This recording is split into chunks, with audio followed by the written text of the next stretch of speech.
Ngayon, sa ilalim ng sermon na may titulong Dumating ang Diyos para lunukin ang kamatayan, pag-aralan natin ang tungkol kay Kristo Ansanghong sa pamamagitan ng mga propesiya.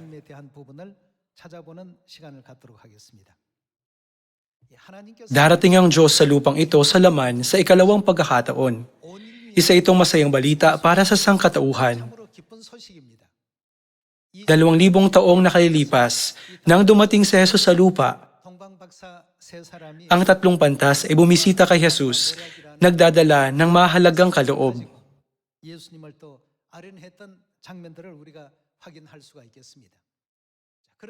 Ayon sa propesiya sa Hebrews chapter 9, ipinangako niya na darating siya sa ikalawang pagkakataon para magdala ng kaligtasan sa mga naghihintay sa Kanya. Makikilala ba ng sangkatauhan si Kristo? Gaya ng hindi nila siya nakilala sa kanyang unang pagdating, napakahirap din na makilala siya sa kanyang ikalawang pagdating. Pero nakasaad sa Biblia na si Kristo ay darating para wasakin ang kamatayan. Sa ibang salita, darating siya sa ikalawang pagkakataon para bigyan tayo ng buhay na walang hanggan. Ngayon, sama-sama natin itong pag-aralan. Lumipat tayo sa Isaiah chapter 25.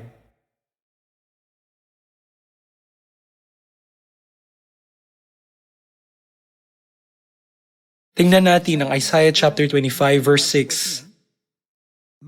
At sa bundok na ito ay gagawa ang Panginoon ng mga hukbo sa lahat ng mga bahay ng isang kapistahan ng matatabang bagay, ng isang kapistahan ng mga nilumang alak, ng matatabang bagay na puno ng utak, ng mga lumang alak na totoong dinalisay, at kanyang wawasakin sa bundok na ito ang takip na inilagay sa lahat ng mga bayan, at ang lambong na iniladlad sa lahat ng bansa. Lulunukin niya ang ano? Ano ang wawasakin niya? Ang kamatayan magpakailanman. Maraming dahilan kung bakit dumating ang Diyos sa lupang ito. Dumating siya para patawarin ang mga kasalanan, dalhin ang kaligtasan, at para wasakin ang kamatayan. Maraming propesiya sa Biblia, pero ipinapaunawa sa atin ng Isaiah chapter 25 na darating siya para wasakin ang kamatayan. Kung gayon, hindi ba't dapat nating hanapin ang siyang magwawasak ng kamatayan? Ayon sa Isaiah chapter 34 verse 16, ang lahat ng bersikulo sa Biblia ay mayroong ano?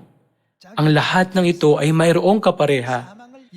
Anong katotohanan ang dadalhin niya para wasakin ang kamatayan? Saan siya darating? Kailan siya darating? Ang lahat ng sagot sa mga ito ay nakarecord sa Biblia.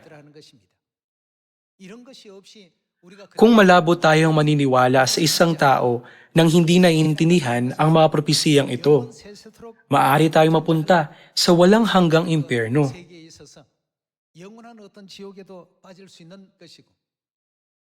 Kung nakikilala natin ang Diyos at susundin ang kanyang mga katuruan, matamasa natin ang buhay na walang hanggan at ang mga pagpapala sa kaharian ng langit. Kaya napakahalagang makilala ang Diyos at sumunod sa kanyang mga katuruan. Kung gayon, ano ang dapat nating gawin? Dapat nating hanapin ang Diyos sa dumating para wasakin ang kamatayan magpakailanman. Tingnan natin ang Isaiah chapter 25 verse 8. Lununukin niya ang kamatayan magpakailanman at papahirin ng Panginoong Diyos ang mga luha sa lahat ng mga mukha. Ang paghamak sa kanyang bayan ay maalis sa buong lupa sapagkat ang Panginoon ang nagsalita. At sasabihin sa araw na iyon, ano ang sasabihin nila? Ito'y ating Diyos. Ang siyang magwawasak ng kamatayan ay ang ating Diyos. Hinintay natin siya at iniligtas niya tayo. Ito ang Panginoon. Ating hinintay siya. Tayo matuwa at magalak sa kanyang pagliligtas. Nakarecord sa Isaiah chapter 25 na ang magwawasak ng kamatayan ay ang ating Diyos. Kaya dapat nating pag-aralan ang bagay na ito. Sa pamamagitan ng anong katotohanan, isasagawa ng Diyos ang gawaing ito sa lupang ito? Hanapin natin ang sagot sa John chapter 6. Tingnan natin ang John chapter 6 verse 53. Sinabi nga sa kanila ni Jesus, "Katotohanang sinasabi ko sa inyo, malibang inyong kainin ang laman na anak ng tao at inumin ang kanyang dugo, wala kayong buhay sa inyong sarili. Ang kumakain ng aking laman at uminom ng aking dugo ay may, buhay na walang hanggan." Anong ibig sabihin ng pagkakaroon ng buhay na walang hanggan? Ibig sabihin nito na ang kamatayan ay mawawasak magpakailanman. Hindi ba't nangangahulugan ito na magbibigay siya ng buhay na walang hanggan sa sangkatauhan? Sa verse 54, malinaw na binanggit ng Diyos ang kondisyon. Ang kumakain na aking laman at uminom na aking dugo. Ang kumakain na aking laman at uminom na aking dugo ay may buhay na walang hanggan at siya'y muli kong bubuhayin sa huling araw. Sapagkat ang aking laman ay tunay na pagkain at ang aking dugo ay tunay na inumin. Ang kumakain na aking laman at uminom na aking dugo ay nananatili sa akin at ako'y sa kanya. Kung paanong ang buhay na Ama ay nagsugo sa akin at ako'y nabubuhay dahil sa Ama, gayon din ang kumakain sa akin ay mabubuhay dahil sa akin. Dito, ang kumakain ng kanyang laman at uminom ng kanyang dugo ay may buhay na walang hanggan. At ano ang gagawin niya sa huling araw?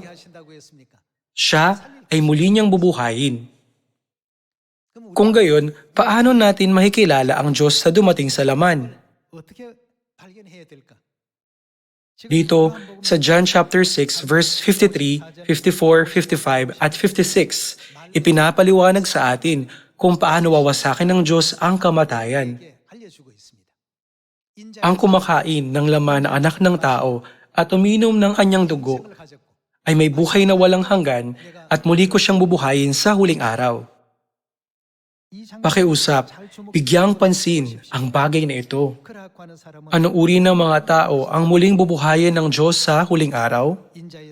Muling bubuhayin ng Diyos ang mga kumakain ng laman na anak ng tao at umiinom ng kanyang dugo. Hindi ba't nangangahulugan ito na wawasakin niya ang kamatayan? Kaya nangangahulugan ito na dapat na sundin ang katotohanan hindi lang sa kanyang unang pagdating, kundi pati sa mga huling araw. Sa Matthew chapter 26, tignan natin kung paano makakain ang laman na anak ng tao at maiinom ang kanyang dugo. Tignan natin ang Matthew chapter 26 verse 17. Nang unang araw ng mga tinapay na walang pampaasa, lumapit ang mga alagad kay Jesus na nagsasabi, "Saan mo ibig na ipaghanda ka namin upang kumain ka ng kordero ng Paskwa?" Marahil ay nagtatanong ang ilan. Sinabi ni Jesus na ang kumakain ng kanyang laman at umiinom ng kanyang dugo ay may buhay na walang hanggan. Pero bakit biglang lumitaw dito ang Paskwa? Tignan natin ang verse 18. At sinabi niya, "Pumunta kayo sa isang tao sa lungsod at sabihin ninyo sa kanya, sinabi ng guro, malapit na ang oras ko, sa iyong bahay ko gaganapin ang Paskwa kasama na aking mga alagad." At ginawa ng mga alagad ang ayon sa pinag-utos sa kanila ni Jesus at inihanda nila ang Paskwa. Tingnan natin kung paano niya kinain ang Paskwa sa verse 26. Habang sila'y kumakain ay dumampot si Jesus ng tinapay, binasbasan niya ito at pinagputol-putol at ibinigay sa mga alagad at sinabi, "Kumuha kayo, kainin ninyo. Ang tinapay ng Paskwa ay ang Ito ang aking katawan." Ito ay ang laman ng anak ng tao sa John chapter 6. Patungkol dito, sinabi ni Jesus, "Ito ang aking katawan," nang ibinigay niya ang tinapay ng Paskwa. Verse 27. At kumuha siya ng isang saro at nang makapagpasalamat ay binigay sa kanila na nagsasabi, "Uminom kayong lahat nito. Ang laman ng kopa ay ang alak ng Paskwa. Sapagkat ito ang, ang alak ng Paskwa, ang aking dugo ng tipan na naubuhos dahil sa marami sa ikapagpapatawad ng mga kasalanan." Anong pangako ang ibinibigay sa mga kumakain ng tinapay ng Paskwa at umiinom ng alak ng Paskwa? Hindi ba't ang pangako ng buhay na walang hanggan ang ibinibigay sa kanila? Sa ibang salita, Para wasakin ang kamatayan, dumating ang Diyos sa lupa 2,000 taong nakalilipas at tinatag niya ang katotohanan ng Paskwa ng bagong tipan.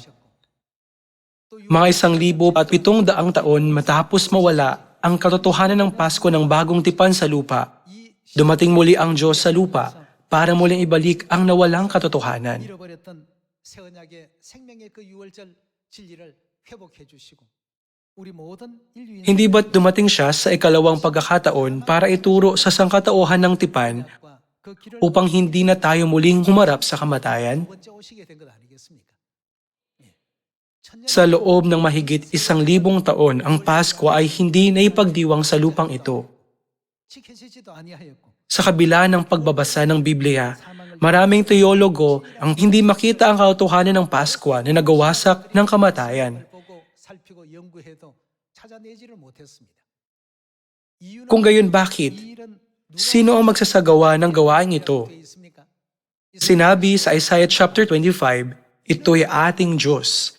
Hinintay natin siya at ililigtas niya tayo. Ito ay dahil ang Diyos lang ang makapagwasak ng kamatayan.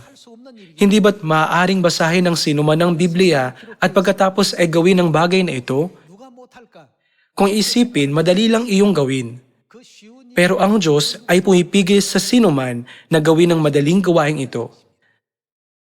Kalooban ng Diyos na pag nagpakita ang propetikal na tao na iyon, mabuksan ang lahat ng pintuan ng propesiya. 가운데 계셨기 때문에 Para sa atin, madali itong maintindihan. Gayunman, sa kanilang pagtingin at pakikinig, hindi ito naiintindihan ng mga tao. 듣지 못해요. 마음은 있다 Hindi nila ito maintindihan ni maunawaan. 분별하지를 못합니다. 이게 이제 참 하나님의 Ito ang kamanghamanghang kalooban ng Diyos. Sa kanyang unang pagdating, tinatag niya ang katotohanan ng Pasko ng bagong tipan 진리의 제도 at pinuksan ang daan para wasakin ang kamatayan.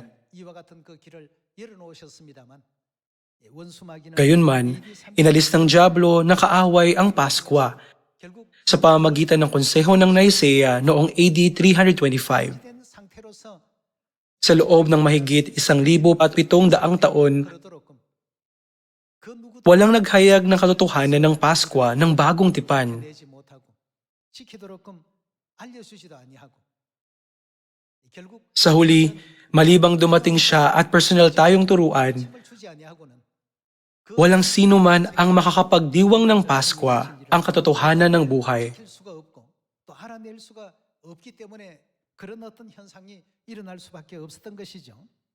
예, 그래서 Kaya sa Matthew chapter 26, tinuro sa atin ni Jesus kung paano makain ang kanyang laman at may inom ang kanyang dugo. 인자의 몸이다. Sinabi niya na ang tinapay ng Paskwa ay ang kanyang laman at na ang alak ng Paskwa ay ang kanyang dugo. 9월절 진리라 Ang Paskwa ay ang pinakadakilang katotohanan na tinatag ng Diyos sa lupang ito para wasakin ng kamatayan. Sa ibang salita, para pagkalooban tayo ng buhay na walang hanggan. 누가복음 Tingnan natin ang Luke chapter 22 verse 7. Chapter 22 verse 7. Dumating ang araw ng tinapay na walang pampaasa na noon ay kailangang ihandog ang kordero ng Paskwa. 9월절 양을 잡으라. Kahit isinugo ni Jesus sina Pedro at Juan na sinasabi, humayo kayo at ihanda ninyo ang Paskwa para sa atin upang ating kainin ito. 9월절을 예비하라. At kanilang sinabi sa kanya, saan mo gustong ihanda namin ito? 어디서 At kanyang sinabi sa kanila, narito, pagpasok ninyo sa lungsod ay sasalubungin kayo ng isang lalaki na may dalang isang bangang tubig. Sundan ninyo siya hanggang sa bahay na kanyang papasukan. At sabihin ninyo sa may-ari ng bahay, sinasabi ng guro sa iyo, saan ang silid para sa panauhin na doon ay aking kakainin ng Paskwa na kasalo na aking mga alagad. Ituturo niya sa inyo ang isang malaking silid sa itaas na may mga kagamitan. Doon kayo maghanda. At humayo sila at natagpuan ito ayon sa sinabi niya sa kanila at inihanda nila ang Paskwa. Inutusan ni Jesus sina Pedro at Juan na ihanda ang Paskwa. Tingnan natin ang verse 14. Nang dumating ang oras ng Paskwa, ay naupo siya sa hapag at ang mga apostol ay kasama niya.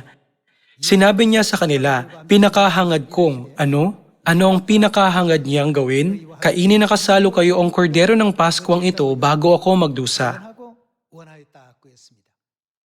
Bakit pinakahangad ni Jesus na ipagdiwang ang Paskwa? 면에 어떤 의미가 있기 때문에 예수님께서 원하셨을까? Ito ay dahil ang pangakong wawasakin ang kamatayan ay nakapaloob dito. 그 안에 있기 때문입니다. Tingnan natin ang verse 19. At siya'y dumampot ng tinapay at nang siya'y makapagpasalamat, kanyang pinagputol-putol at ibinigay sa kanila na sinasabi, ito'y aking katawan na ibinibigay dahil sa inyo. Gawin ninyo ito. Sa ano? Sa pag-aalaala sa akin. 이것을 행하기 Inutusan tayo ni Jesus na gawin ito sa pag-aalaala sa Kanya. 뜻과 Sa Paskwa, kakain tayo ng tinapay at iinom ng alak. 사는 Ito ang katotohanan at kautusan na tinatag ni Jesus para sa atin. 또 규례요. 법도인 것입니다. Verse 20. 저녁 먹은 Gayon din naman ang kopa pagkatapos ng hapunan na sinasabi, ang kopang ito ang nabubuhos ng dahil sa inyo ay ang ano? Bagong tipan sa aking dugo. 너희를 위하여 붓는 것이라 하고 했습니다. 자, 이 Ang Paskwa ay ang katotohanang nagwawasak ng kamatayan. 같은 진리, Isa itong mahalagang katotohanan na dinala ng Diyos sa lupang ito. 중요한 진리요. 새 Nilarawan din ito ng Diyos bilang bagong tipan. 계시는 가운데 있습니다. 자, 그렇다면 Kung gayon, ayon sa Isaiah chapter 25 verse 6, sino ang siyang magwawasak ng kamatayan sa pamamagitan ng nilumang alak? 다름 아닌 누구셨다고 Ito'y ating Diyos. Hinintayin natin siya at ililigtas niya tayo. Ganito nagpropesiye si Propetang Isayas. 하고 있는 가운데 있습니다. Tingnan natin ang Hebrews chapter 9 verse 27. 9장 Chapter 9 verse 27.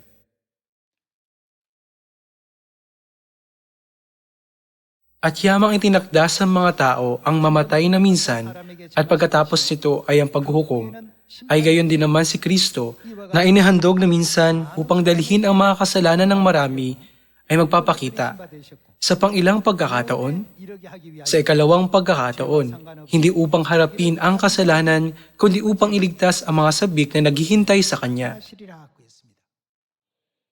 Malibang dumating siya muli, hindi tayo makakatanggap ng kaligtasan. Dahil tayo ay mga alipin ng kamatayan, sino ang dapat na dumating para wasakin ang kamatayan? Ito ay ang Diyos. 하나님이 Hindi ito isang bagay na magagawa ng sinuman, maging ng isang pastor. 일반 목사가 할 수 없는 Hindi ito isang bagay na magagawa ng sinumang pinuno ng anumang relihiyosong organisasyon. Kaya pag nakita natin na may isa na nakagawa nito, sino kaya siya? 거라고요. Siya ang Diyos na ating hinihintay. Ito'y ating Diyos. Hinintay natin siya at ililigtas niya tayo. Kung gayon, anong gagawin niya? Ililigtas niya tayo. Anong sinasabi sa Hebrews chapter 9 verse 28? Siya ay magpapakita sa ikalawang pagkakataon upang magdala ng kaligtasan sa mga naghihintay sa Kanya. Kanya sa Kanya ikalawang pagdating, dapat niyang wasakin ang kamatayan. 오신 하나님이셔야 되는 것이죠. Kung gayon, anong katotohanan ang dapat niyang dalhin? 어떤 진리를 가지고 이 땅에 등장하셔야 되겠습니까? Hindi ba't dapat niyang dalhin ang katotohanan ng Pasko ng bagong tipan na nawala mula pa noong AD 325? 하시는 분이 되셔야 되지 않겠습니까? Ang tanging makakapagdala ng katotohanan ng Pasko ng bagong tipan ay ang ating Diyos. At dahil dito, tayo ay magiging kanyang bayan. Tignan natin ang propesiya patungkol dito. 예레미야 3장 Jeremiah chapter 31. Tingnan natin ang chapter 31, verse 31. 31절의 말씀 보시면 Narito, ang mga araw ay dumarating, sabi ng Panginoon, na ako'y gagawa ng ano? 내가 Ng panibagong tipan sa sambahayan ng Israel at sa sambahayan ng Juda. 새 언약을 세우리라 하고 Sa bagong tipan, naroon ang sabat, bautismo at iba pa. 하는 어떤 진리의 내용 Pero partikular na ipinahayag ni Jesus ang Paskwa bilang ang pinakadiwa ng bagong tipan. 언약이라고 최종 선포를 해주셨습니다. Verse 32. 나 여호와가 Hindi katulad ng tipan na ginawa ko sa kanilang mga ninuno nang kunin ko sila 애굽 땅에서 sa pamamagitan ng kamay upang ilabas sila sa lupain ng Ehipto. 내가 그들의 Ang aking tipan na kanilang sinira, bagaman ako'y asawa sa kanila, sabi ng Panginoon. 여호와가 말하노라 Ngunit ito ang tipan na aking gagawin sa sambahayan ng Israel pagkatapos sa mga araw na iyon, sabi ng Panginoon. 나의 법 Ilalagay ko ang aking kautusan sa kanilang kalooban 그 at aking isusulat iyon sa kanilang mga puso 그들의 at ako'y magiging kanilang ano? 하나님이 될 Diyos 그들은 at sila'y magiging aking, 뭐가 된다고 했습니까? bayan. 내 백성이 될 것이라고 했어요. 그럼 Dapat na may malinaw na tanda sa pagitan ng Diyos at ng kanyang bayan. 백성이다 하는 확실한 Ano ang palatandaan? 있어야 되겠습니다. 무엇이 Sinabi ng Diyos na, ilalagay ko ang aking kautusan sa kanilang kalooban. Aling kautusan ang tinutukoy dito? Ang kautusan ng bagong tipan. 새 언약의 법을 Ang tagapaglikha ng kautusan ng bagong tipan ay ang Diyos. 그걸 받아들이는 백성들은 하나님의 At ang mga tumatanggap nito ay nagiging bayan ng Diyos. 그렇다면 유월절 Kaya ang katotohanan ng Paskwa ng bagong tipan ay ang kautusan ng buhay na tinatag ng Diyos para wasakin ang kamatayan magpakailanman. 그럼 사망을 Kung gayon, 위해서 세우신 sino ang nagtatag ng kautusan ng buhay para wasakin ang kamatayan? 알려주시고 At sino ang naghayag nito sa sangkatauhan at malawak na nagbukas ng daan? 하는 것이 이제 굉장히 참 중요한 내용이 되겠습니다. 이사야 Ayon sa Isaiah chapter 25 verse 6, maraming tao ang magsasabing, 우리의 하나님이시라. ito'y ating Diyos, hinintayin natin siya. 3,500년 Hinawi niya ang dagat na pula at pinalaya ang mga Israelita mula sa pagkaalipin sa Ehipto 3,500 taong nakalilipas. 2,000년 전 Dumating siya sa lupa at pinuksan niya ang daan ng kapatawaran ng mga kasalanan sa pamamagitan ng pagbubuhos ng kanyang dugo sa krus 2,000 taong nakalilipas. Kung gayon, bakit? Sa pamamagitan niya, ano ang nangyari sa kamatayan? Ang kamatayan ay nawasak. 그런 잔치 Walang makakagawa ng ganitong kapistahan maliban sa Diyos. Sa loob ng mahabang panahon, walang nakapagbalik ng Paskwa, ang katotohanan ng buhay. 회복시켜 주신 분이 없었습니다만 Gayunman, ipinahayag ni Kristo Ansanghong ang katotohanan ng Paskwa ng bagong tipan para akayin tayo tungo sa kaharian ng langit kung saan hindi na magkakaroon ng kamatayan o ng pagdadalamhati man. Kaya, dapat nating maunawaan kung sino si Kristo Ansanghong gaya ng pinopisiya ng Biblia, tama? Walang iba maliban sa Diyos ang makakagawa ng isang kapistahan na nagawasak ng kamatayan. Ito'y ating Diyos, hinintayin natin siya at ililigtas niya tayo. Mga kapatid, nang dumating si Jesus 2,000 taong nakalilipas, kinutya ng mga Fariseo at ng mga Hudyo ang mga naniniwala kay Jesus. Naniniwala sila sa isang tao. Paano niya nasabing Diyos ang isang tao?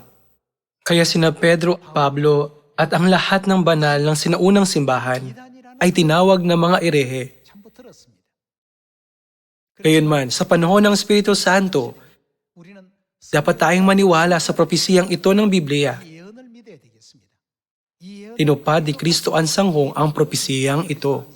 Dinala niya ang tinapay at alak ng Pasko ng bagong tipan upang wasakin ang kamatayan. 가지고 오신 Kaya, hindi natin dapat na ipagpalit ang ating pananampalataya kay Kristo Ansanghong sa anumang bagay sa mundo. Hindi natin ito kailanman dapat na maiwala. 그래서 Kaya sa Revelation chapter 3, ano ang sinasabing dapat nating gawin hanggang sa siya ay dumating muli? Panghawakan mong matibay ang nasa iyo upang walang makaagaw ng iyong korona. Natanggap natin ang isang napakahalagang kayamanan at hindi natin ito dapat na maiwala 주위에서 dahil sa mga sabi-sabi ng mga taong nakapaligid sa atin. 지거나 잃어버려서는 안 되겠더라는 것이죠. 예, 그래서 Sa Jeremiah chapter 31, propesiya na itatatag ng Diyos ang bagong tipan at ang mga sumusunod sa bagong tipan ay magiging bayan ng Diyos. 될 것이라고 분명히 예언하고 있습니다. Kaya ang Diyos ang siyang naging tagapamagitan ng bagong tipan at nagkakaloob sa atin ng pribilehiyong matanggap ang pamanang buhay na walang hanggan at makabalik sa kaharian ng Diyos. 하나님께서 허락하신다고 했습니다. Tingnan natin ang Hebrews chapter 9 verse 14.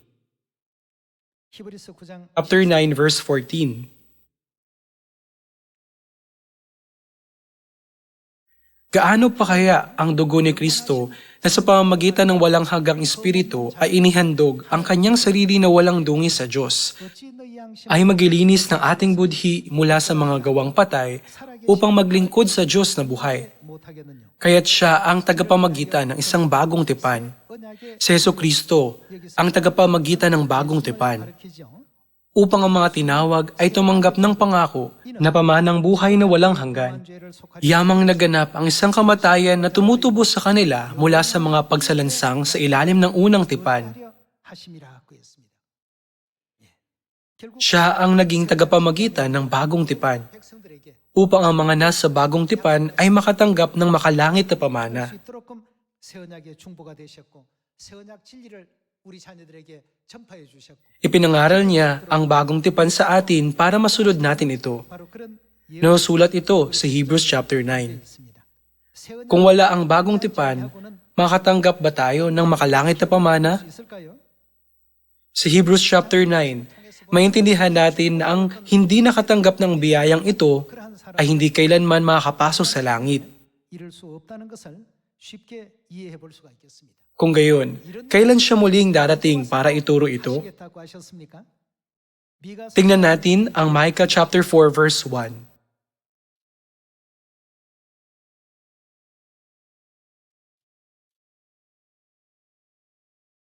말일에 At nangyari sa mga huling araw, ito ang mangyayari sa mga huling araw. 여호와의 Ang bundok ng bahay ng Panginoon ay itatatag bilang pinakamataas sa mga bundok at itataas sa mga burol at ang mga tao ay magpupuntahan doon.